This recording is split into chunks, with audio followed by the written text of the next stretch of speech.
Assalamualaikum warahmatullahi wabarakatuh.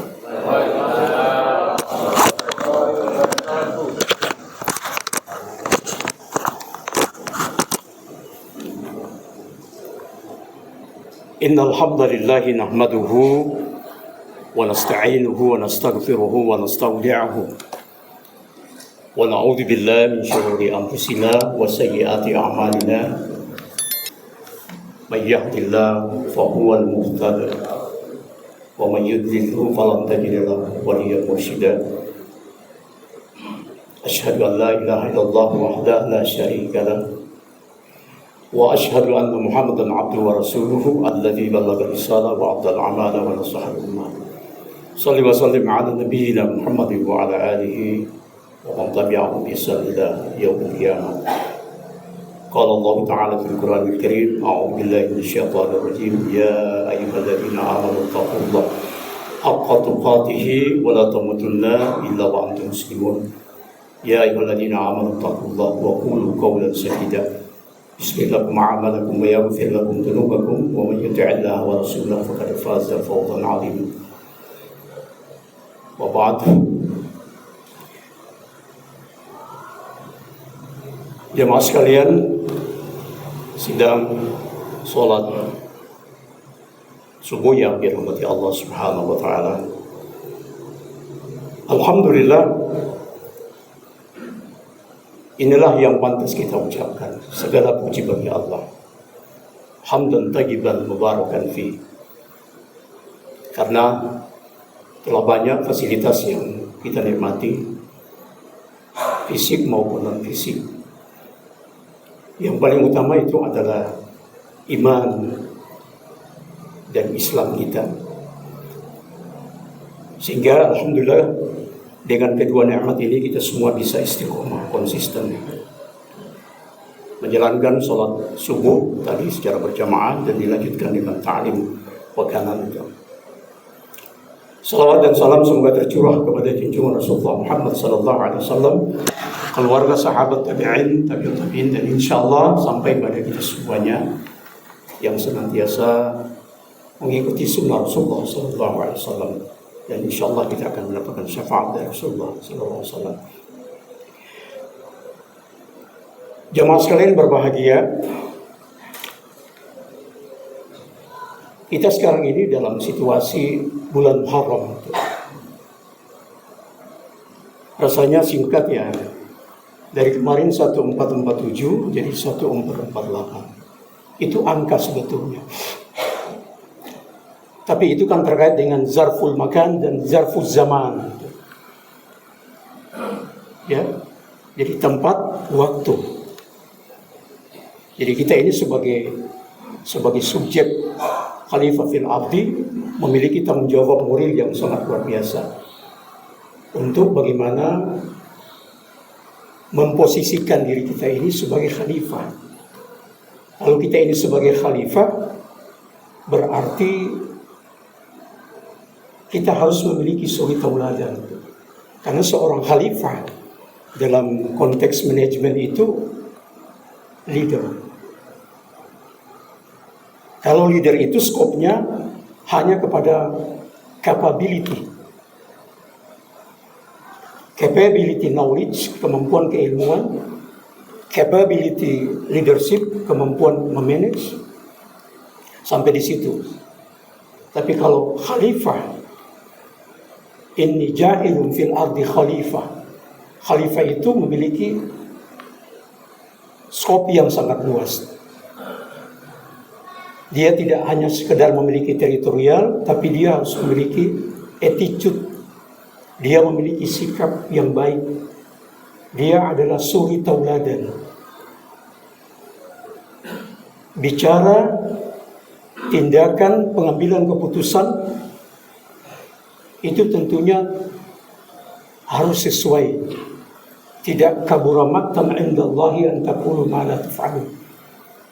Sebab kadang gaya bicara itu mempengaruhi dan menghipnotis sehingga orang akan menilai di dalamnya bagus. Tapi sesungguhnya tidak. Yang di luar bisa dipoles, tapi yang di dalam tentunya itu lahir ya daripada pemberian Allah Subhanahu wa taala.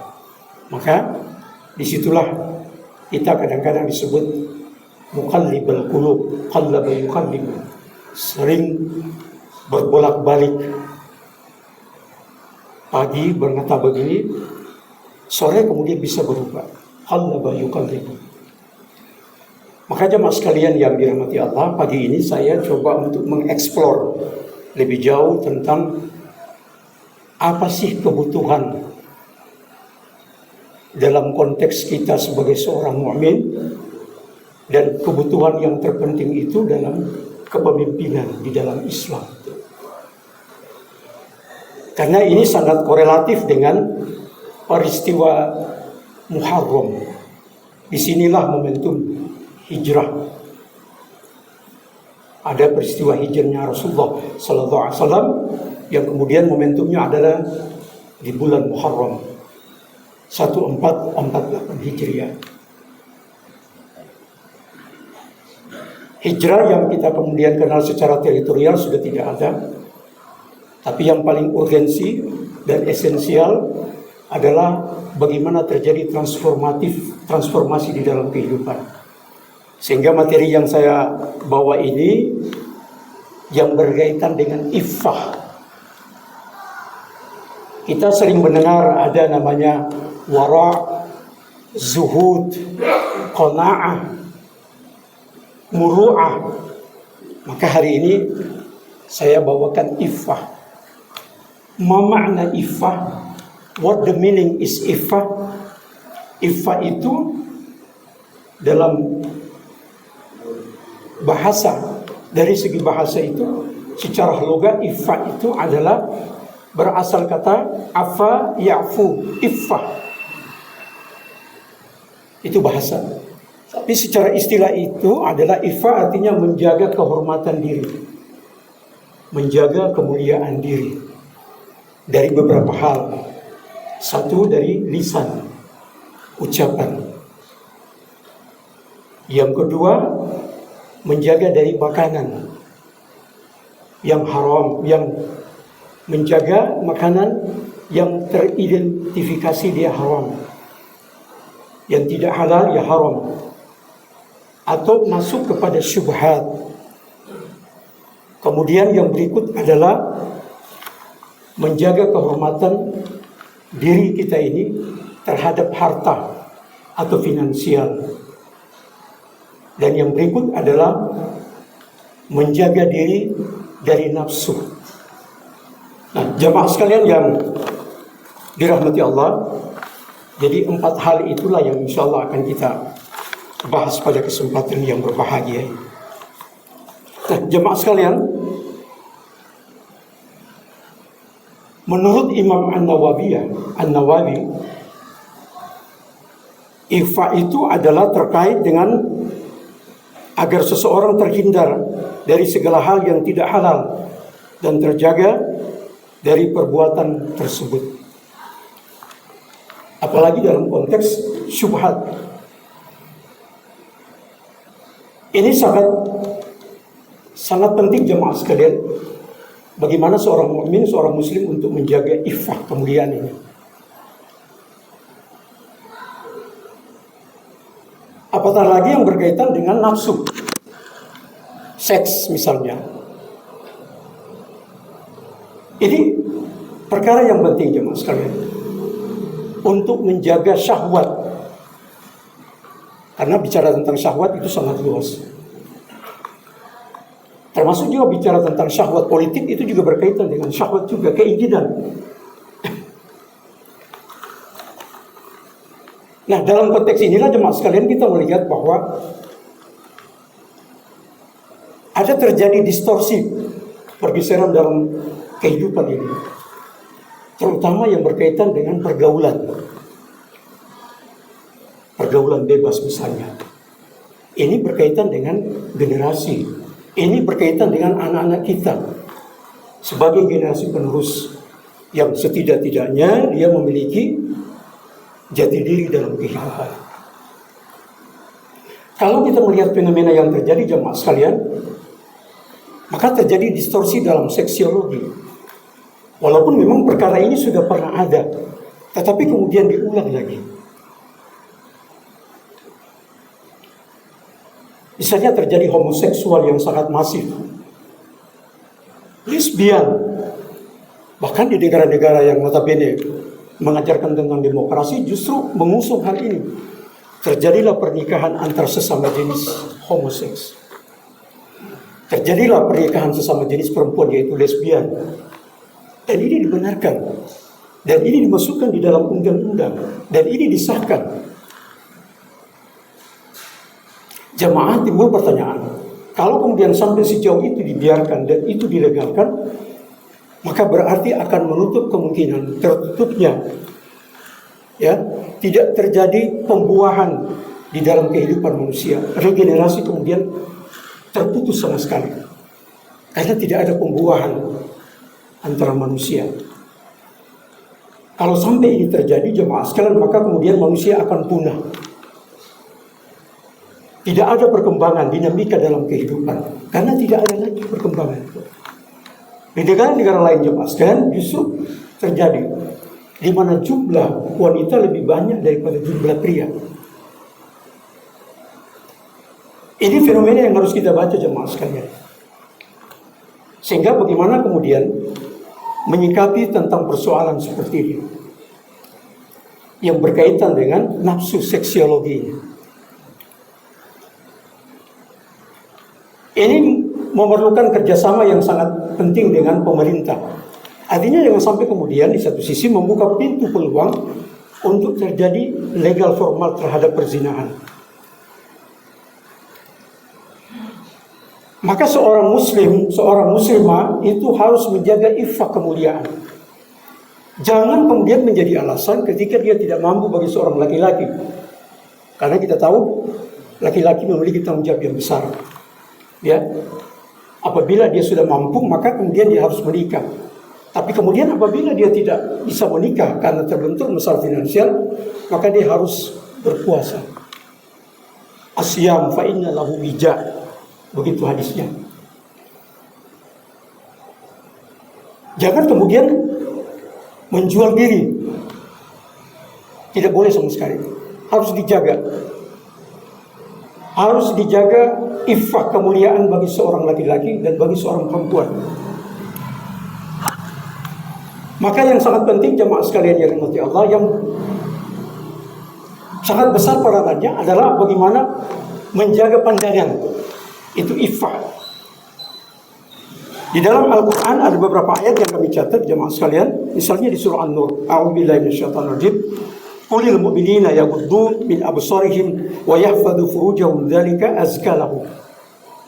Katakanlah kepada orang-orang mukmin, ya, untuk menjaga yaghuddu absaruhum, atau dalam bahasa kita sebut dengan agadul basar, menjaga pandangan. Jadi dibagi tugas, ya.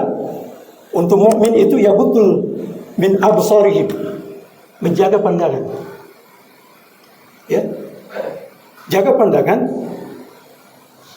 bahwa sesungguhnya yang di rumah itulah bidadari kita sesungguhnya. Kan banyak kasus yang terjadi. Ya, terjadi apa? Tiba-tiba ada suami yang ditemukan di hotel sama wanita idaman lain, atau kemudian suaminya pergi kerja, wanita ada bersama dengan pejabat dan sebagainya. Kan banyak yang terjadi jemaah sekalian. Makanya sebagai seorang laki-laki mukmin agadul lil basar, menjaga pandangan, Pak. Apalagi seiring dengan secara psikologi dunia kesehatan bahwa semakin memang usia itu di atas 50-60 rata-rata memang menurut kesehatan peranan seks itu sangat tinggi. Berbeda dengan wanita. Apabila setelah kemudian dia sudah masuk menopause, maka syahwat-syahwat itu sudah berkurang. Nah ini tingkat kekhawatiran. Kenapa kemudian sampai terjadi sekarang ini luar biasa perzinahan di mana-mana? Karena ini persoalannya tidak mampu menjaga pandangan.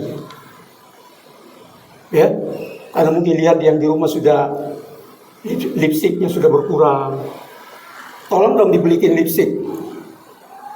Ya. Seperti itu. Harus diberikan edukasi.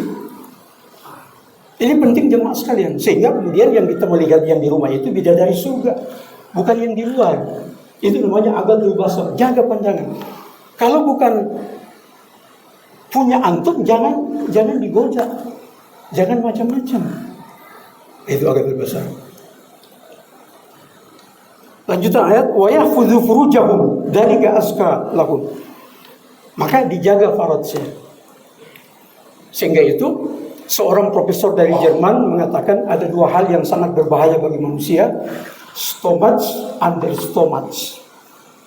Stomach Pak ya, bukan tomat. Stomach perut dan di bawah perut. Di bawah perut itu berbahaya. Wa ahsanu lil faraj, agadul basar, ais, mata, wa yahfadzu furujahum. Ahsanu lil faraj, menjaga faraj itu. Maka kan di dalam Islam itu ada konsekuensi. Kalau kemudian melanggar aturan, maka punishment-nya itu adalah baik muhsan maupun ghair muhsan, itu kan ada hukum rajam dan hukum cambuk. Tapi kan tidak bisa diterapkan di negara kita, kecuali daerah khusus yang memang penerapannya seperti daerah khusus istimewa Aceh misalnya. Itu sudah melaksanakan seperti itu. Itu yang pertama jemaah sekalian. Jadi bagi orang mukmin menjaga pandangan dan jaga juga syahwatnya. Seperti itu. Karena menurut seorang ulama sufi mengatakan bahwa segala dosa itu muncul dari pandangan itu. Ya, dia turun ke bawah dan akhirnya terjadilah persetujuan. Terjadilah akhirnya kemudian perzinahan. Yang berikut jemaah sekalian, bagaimana untuk menjaga muru'ah termasuk berkaitan dengan syahwat ini?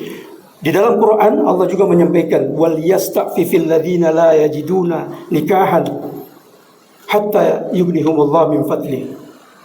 Jadi bagi orang yang kemudian dia tidak mampu untuk menikah, nah di sini ada yang bujangan ya, ada Pak ya di masjid ini, ya, ya ini yang bujangan ya, bukan yang bapak-bapak ya, jangan salah tafsir, ya, nah, kalau itu lain tafsirnya, bahaya itu kalau itu, ya. Nah jauh sekalian, bagi mereka yang kemudian tidak mampu karena kemudian terbentur dengan masalah finansial, wal yasta'fifillah, menjaga dirinya. Ini berat jemaah sekalian, menjaga diri ini berat sekali. Luar biasa. Tapi kalau dia mampu berpuasa, menjaga diri, Masya Allah, hebat. Itu yang kedua. Yang ketiga berkaitan dengan nafsu tadi. Ya ayuhan nabiyyu qul li azwajika wa banatika wa nisa'il mu'minin, ya,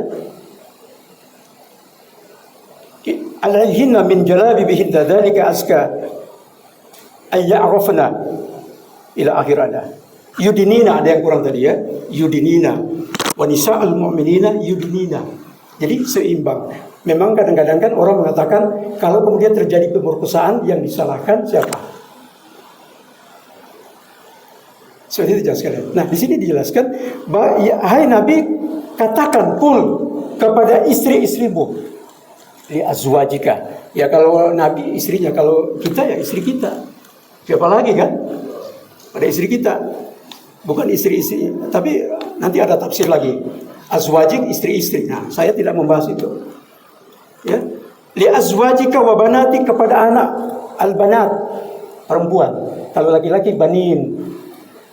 Ya, ini banat, kepada anak perempuanmu, wa nisa'ul mu'minin, dan istri-istri. Ini sudah terjawab.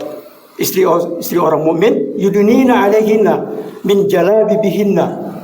Jadi julurkan jilbabnya sampai ke bawah. Ya. Maka dari segi kemudian etika berpakaian seorang muslim kan dia harus di atas mata kaki. Gitu Pak ya. Kalau perempuan dia harus menjulur sampai di bawah. Sampai di bawah, harus menjulur jalabibihinna. Kenapa? Karena untuk mengantisipasi tadi agadul basar. Bagi seorang muslimah, pakaiannya sudah jelas, ada SOP-nya. Tapi kan fenomena yang terjadi, banyak muslimah yang mungkin kurang ngajinya, sehingga kemudian ketika pengajian tentang fikih itu tidak sampai. Coba kita lihat, kadang-kadang ya maaf kata ya Pak, kalau ada acara jogging dan sebagainya kan kelihatan itu, kelihatan sekwilda. Tahu sekwilda? Sekitar wilayah dada. Itu istilah. Kelihatan semua. Nah, bagaimana kita mau abadul basar kalau melihat itu? Ayo Pak, ada ibu-ibu di belakang. Ya? Coba bikin SOP kalau kemudian kita mau jogging atau apa, pakai jalan yang ketat, karena yang ketat itu menimbulkan syahwat. Jadi kalau kemudian terjadi, maaf, kasus-kasus pemerkosaan yang disalahkan siapa? Karena memang ada pintu masuk kan, ada pintu. Siapapun melihat itu, Masya Allah, luar biasa. Pasti. Baik yang muda maupun yang tua-tua. Nah ini yang tua-tua senyum-senyum ini.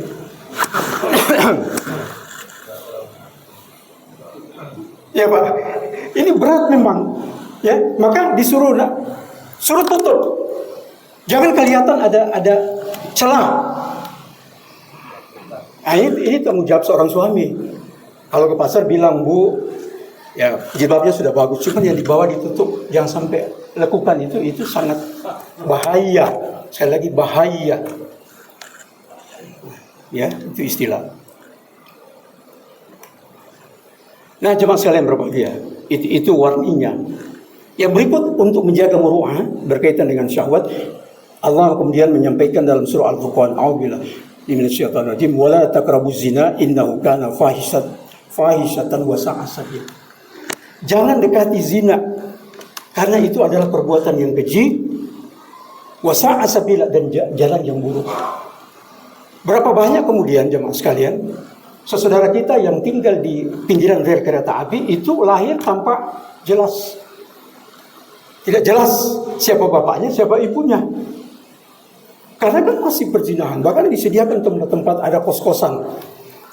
Ada juga pijat-pijat plus-plus, ada Pak. Pijat tapi plus-plus. Plus-plus. Terjemahkan aja sendiri, plus-plus. Ini kan, ini pintu masuk yang sangat luar biasa, ini perzinahan. Kadang-kadang kemudian di backing. Saya tidak tahu siapa yang membacking, wallahu a'lam bishawab. Yang jelas kemudian itu ibarat jamur yang tumbuh di musim hujan. Nah, kalau kita lihat konteks ayat ini, wala, janganlah. Kalau dalam ilmu nahwu kan ada dua. Ya kan? Lahu tahrim, mengharamkan, dan satu apa? Meniadakan, la'un nida. Ya. Nah, jemaah sekalian, kalau kemudian ini sudah mengatakan jangan dekati, maka otomatis secara logika jangan mendekati tempat-tempat yang akan memberikan peluang untuk berzina. Contoh misalnya, kita tidak punya itikad untuk berzina, tapi kita datang ke diskotik. Kan tahu sendiri Pak kalau diskotik, ya kan? Remang-remang, ya, macam-macam di situ, bau minuman topi miring, apalagi whisky dan sebagainya, bau rokok. Kalau rokok itu lumrah, tapi itu luar biasa. Pasti, walaupun kita tidak berzina, tapi kemudian pandangan orang kepada kita negatif. Tiba-tiba kemudian ada seorang tokoh keluar dari bar misalnya, calon kepala desa misalnya, boro-boro mau menyampaikan visi dan misi, tapi kemudian ketangkap basah berada di bar. Nauzubillah. Ya. Nah ini penting. Maka di dalam ayat selanjutnya, walladzina la yashhaduna dzura wa idza marru bil lagwi murra. Ya. Maka bagi dia seorang mukmin yang menjaga iffah, ketika kemudian dia lewat di suatu tempat yang kemudian di situ ada hal-hal yang menjerumuskan, maka dia lewat. Nabi kita sallallahu alaihi wasallam itu dijaga oleh Allah. Ketika diajak oleh teman-temannya untuk misalnya nonton layar tancap misalnya, itu kemudian tiba-tiba Nabi Muhammad sallallahu alaihi wasallam ditidurkan oleh Allah, tiba-tiba gitu. Begitu kalau kita baca sirah Nabawi. Setiap ada momentum untuk diajak pada Muhammad sallallahu alaihi wasallam, itu ditidurkan oleh Allah. Artinya untuk Allah menjaga jangan sampai Muhammad ini terkontaminasi dengan virus-virus yang ada di sekeliling jahiliyah. bisa dipahami jemaah sekalian apa yang disampaikan tadi itu berkaitan dengan syahwat. Yang kedua jemaah sekalian, iffah menjaga kemuliaan yang berkaitan dengan harta atau finansial. Ya. Jangan sampai kemudian seorang mukmin, seorang muslim itu kemudian mengkonsumsi, memakan sesuatu yang tidak jelas, syubhat. Kita makan, kita berikan pada istri dan kita berikan kepada anak, maka kemudian darah daging itu tumbuh. Padahal kita tidak tahu jemaah sekalian banyak hal-hal yang syubhat dari apa yang kita makan. Contoh yang sering terjadi jemaah sekalian ini adalah dalam hal berkaitan dengan makanan. Uang yang kita beli adalah uang hasil misalnya korupsi. Maka di dalam literatur Islam itu ada beberapa hal yang sekalian yang harus kita garis bawahi. Satu berkaitan dengan riswah. Riswah itu suap. Kadang-kadang jemaah sekalian, ya, karena faktor terpaksa kita kemudian melakukan riswah, suap menyuap. Dalam Islam itu haram. Ar-rasi wartasi finnar. Yang menyuap, yang disuap dalam neraka. Sama Pak?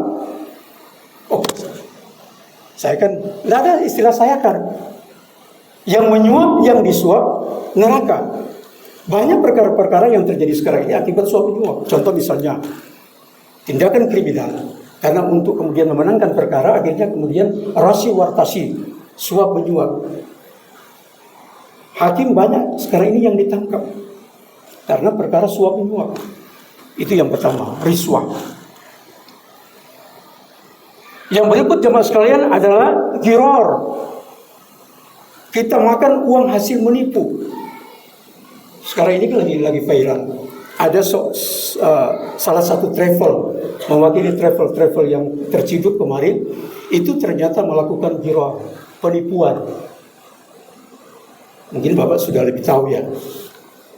Karena memang sudah ada di media sosial. Jadi menggunakan artis, ya, brandnya pakai artis, sehingga akhirnya orang kemudian terkesima. Pada akhirnya kemudian ternyata lagi diperiksa artis-artis itu, karena berkaitan dengan al-ghirar, penipuan. Ada juga yang sekalian lebih parah, tadlis, pemalsuan. Misalnya ada warga negara asing yang memang secara regulasi, kalau visa itu berapa tahun Pak bisa tinggal? Apa? 3. Tapi kadang-kadang kan belum 3 tahun, kemudian tiba-tiba ada kemudian sudah bisa tinggal visa. Ternyata ada pejabat yang bermasalah bermain di belakangnya. Kan kemarin ketangkap kan, bagian keimigrasian. Nah ini juga pemalsuan, tadlis. Sekarang ini apa yang tidak palsu? Sampai beras jadi palsu. Sudah kalau yang lagi viral di palsu-palsu ini ya itu urusan dengan yang berwajib. Tapi yang palsu-palsu yang lain ini itu berkeliaran jemaah sekalian. Ya, ada juga yang namanya gulul, penggelapan harta negara, korupsi misalnya. Kan tidak dibilang maling kan, korupsi. Bahkan gulul ini secara berjamaah. Kalau sholat kan berjamaah aja, tapi kalau korupsi berjamaah, nauzubillah. Ada istilah begitu ya. Mendingan jangan pakai berjamaah, berkelompok lah. Ya kan? Korupsi berkelompok, harta digelapkan. Itu luar biasa sekarang tuh. Ya. Nah, inilah persoalan-persoalan yang terjadi. Bagi seorang mukmin kita semua yang sekarang ini tidak terindikasi, maka jangan melakukan hal seperti ini. Kalau di negara yang memang sudah diterapkan syariat Islam, langsung as-sariqu was-sariqatu faqta'u aydiyahuma. Pencuri laki-laki, perempuan potong tangannya. Kan begitu sebetulnya. Secara regulasi kalau itu diterapkan nggak ada lagi. Tapi kan belum bisa. Ya. Nah, jemaah sekalian yang dirahmati Allah, itu berkaitan dengan harta, finansial. Dan yang berikut jemaah sekalian, itu juga berkaitan dengan harga diri kita untuk jangan meminta-minta. Nabi mengatakan, orang miskin itu bukan berarti harus minta-minta, kan tidak. Berkeliling minta-minta, bukan itu. Fuqara wal masakin. Maka kemudian dia masuk di dalam asnaf kan. Itu kewajiban daripada Baitul Mal untuk mengakomodir itu, agar supaya mereka kemudian tingkat kehidupannya lebih mapan lagi. Apatah lagi sekarang beras sudah naik, ibu di belakang lebih apa? Ya, Pertamax Dan naik sekarang. Lama-lama Pertalite naik lagi. Ya, apalagi yang tidak naik sekarang? Pokoknya semua serba naik. Penjual juga kemudian bingung mau jual berapa ini. Banyak orang kemudian sekarang bisnis, buka lapak, buka toko, tapi kemudian tidak ada yang beli, pembelinya kurang, pedagangnya banyak. Kita tidak bisa menafikan jemaah sekalian, kan sekarang dunia maya, serba online. Bahkan nanti satu waktu nikah bisa online, betul tidak? Dalam fikih kontemporer kan bisa aja seperti itu. Ada wali, tapi kemudian pakai layar, ya kan? Laki-lakinya ada di Belanda, perempuannya di Indonesia. Ijab kabul via online. Allahu Akbar. Kalau sudah seperti itulah, Masya Allah. Ya, ini luar biasa jemaah sekalian. Terjadi perubahan yang sangat signifikan. Nah, kembali ke tadi itu. Maka orang yang miskin itu dia harus menjaga muru'ah. Tapi bagaimana kemudian dia bisa menjaga muru'ah kalau kemudian dia tidak dibantu? Siapa yang membantu? Nah, ini ada dalilnya. Ya, para pengusaha dengar, lil fuqara'il ladzina usiru fi sabilillah la yastati'una darban fil ardi. Jadi lil fuqara, orang-orang yang miskin alladzina usiru fi sabilillah la yastati'una darban fil ardi. Jadi orang-orang miskin yang mereka terikat di dalam fi sabilillah. Sabilillah ya, bukan orang miskin yang lain. Orang-orang miskin, al-fuqara yang terikat di dalam perjuangan Allah. Ya la yastati'una darban wala. Mereka tidak lagi memikirkan tentang masalah ekonomi. Contoh misalnya Dewan Dakwah mengundang ke Papua. Kan tidak ada natura itu, Pak. Tidak ada gaji mereka. Pergi ke sana. Atau Hidayatullah misalnya dikirim ke Papua, kemana ditugaskan, bikin pesantren. Kan orang pada bingung, mau bikin pesantren mana dananya? Kebalik dengan para dai, Pak. Kalau kamu secara normatif orang membuat sesuatu usaha, bikin pesantren kan pasti ada dana. Pasti ada dana. Ini tidak ada. Pengalaman para dai ditugaskan ke suatu daerah, jemaah sekalian, membawa surat tugas, masuk ke tempat itu, kemudian ketemu dengan pejabat stakeholder setempat dan menyampaikan maksud dan tujuan. Pejabat itu pada bingung. Lah, Anda mau bikin pesantren, mana duitnya? Apa jawab dai itu? Ada Allah. Ayo. Coba, mana yang jemaah tabligh yang sering hurj? Itu kan luar biasa, Pak. Jawabannya simpel. Ada Allah. Ada Allah. Itu keyakinan tidak bisa dibantahkan. Siapa yang bisa kemudian menjamin ada Allah itu? Itu tidak hanya sekedar lisan, tapi keyakinan di dalam hati. Tapi coba lihat, teman-teman dai di daerah-daerah terpencil, di Papua, yang kemudian situ misionaris masuk, Pak. Kan banyak bandara-bandara kecil yang dimasuki oleh misionaris. Itu misionaris dananya luar biasa, Pak, tidak tanggung-tanggung. Nah, ada para dai-dai ini al-masakin, fuqara wal masakin. Tidak ada terpikir lagi mereka untuk bagaimana maisha, bawa anak, bawa istri. Syukur kalau sendiri bujang, tapi kalau ada istri anak, ayo makan apa? Tapi sederhana ketika ditanya di wawancara antum, siapa yang kasih makan? Ada Allah. Sekali lagi ada Allah. Ini menarik Pak kajian ini. Sekali-sekali Bapak yang pernah terjun di daerah-daerah begitu, coba tes ke sana. Ya kan? Kita kan di sini keasikan semua fasilitas ada. Tapi saudara kita yang tugas itu luar biasa. Mereka itu fuqara wal masakin. Nah, kalau begitu siapa yang memikirkan mereka? Karena mereka itu hanya pikirkan dakwah, bikin pesantren. Ya, door to door kemudian mereka kadang-kadang orang tua murid kemudian sayur dibawa. Ini Ustadz ada beras. Ini pengalaman pribadi Pak ya. Saya sudah berapa puluh tahun tugas juga di daerah-daerah terpencil begitu. Ya, kadang-kadang kemudian datang orang tua murid, kita mengajar tidak minta bayar. Tiba-tiba saat ini ada hasil panen, itu luar biasa. Kenapa? Karena kita yakin intan surullah yang surukum wa yusabbit aqdamakum. Siapa yang membantu agama Allah, pasti akan Allah bantu. Nah, para pengusaha inilah yang berkewajiban untuk membantu para dai ataupun ustadz yang memang fuqara wal masakin. Lewat apa? Memberikan santunan. Yang wajar-wajar saja, ya sekalian. Sekarang fenomenanya kan guru honor aja susah, kan seperti itu. Nah, para ustadz, para dai ini menjadi garda terdepan, maka mereka harus dibantu. Banyak pengusaha di sini kan, apalagi ada Ustadz Sarif di sini. Nah, ini kewajiban penting fuqara wal masakin. Ya, mereka-mereka yang para dai disupport Pak.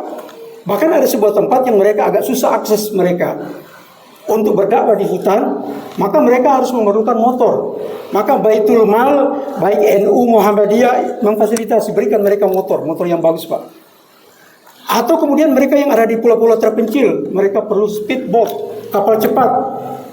Maka Baitul Mal harus memberikan sumbangan, kerjasama mungkin dengan Qatar Foundation, meminta sekali lagi proposal. Jadi sebetulnya kadang orang mengatakan, ini ormas Islam dikit-dikit proposal. Karena kan begitu ya. Ya, tapi memang fenomenanya begitu jamaah sekalian. Beda dengan ada ormas yang memang sudah luar biasa, dia bisa mandiri.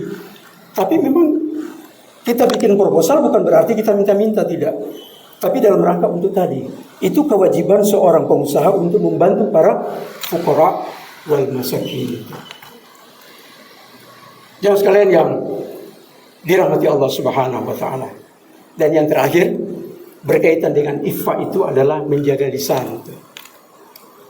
Ya, menjaga qaulaz zur, ucapan yang tidak benar. Yang paling bahaya itu ghibah. Ghaba yaghbu ghibah. Ghibah itu kita membicarakan orangnya tidak ada kan? Ya, bukan.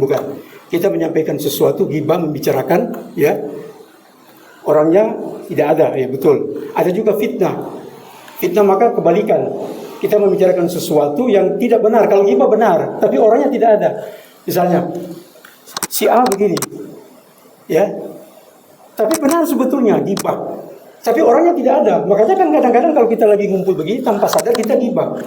Benar Pak? Ketika ada kawan kita sudah melakukan ghibah, langsung kita tegur, istighfar, nggak boleh.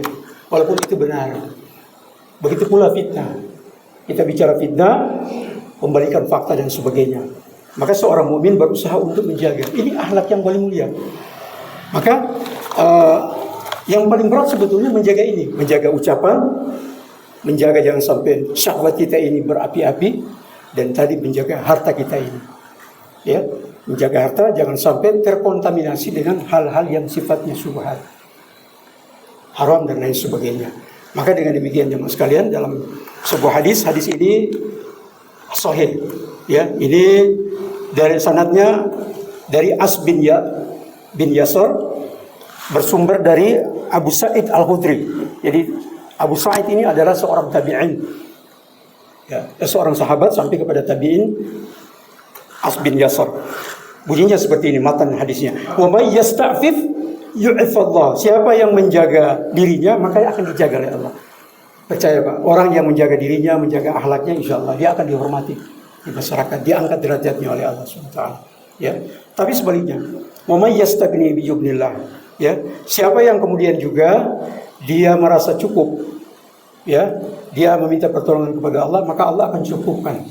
Maka dalam hidup ini yang utama itu adalah qanaah, selalu merasa cukup. Kalau sering kita qanaah, maka insya Allah kita akan bersyukur kepada Allah Subhanahu wa taala. Itu aja jemaah sekalian yang dirahmati Allah. Selamat Tahun Baru Islam Muharram 1448 Hijriah, dan nanti pada tanggal 25 ya, itu kita akan puasa Asyura. Ya. Jadi bisa ambil 24, 25, 24 Tasu'ah. Betul Pak ya? Tasu'ah Asyura. Ya, ini luar biasa pahalanya juga, ya. Sangat besar jemaah sekalian. Ini saya ingatkan lagi-lagi, insyaallah kita akan puasa Asyura. Semoga apa yang saya sampaikan bermanfaat, khususnya bagi diri saya, keluarga saya, berkaitan dengan iffah, menjaga kehormatan diri kita ini. Demikian yang benar dari Allah, yang kurang dari diri saya. Wal afu minkum wallahul muwaffiq ila aqwamit thariq. Billahi fi sabilillah. Assalamualaikum warahmatullahi wabarakatuh.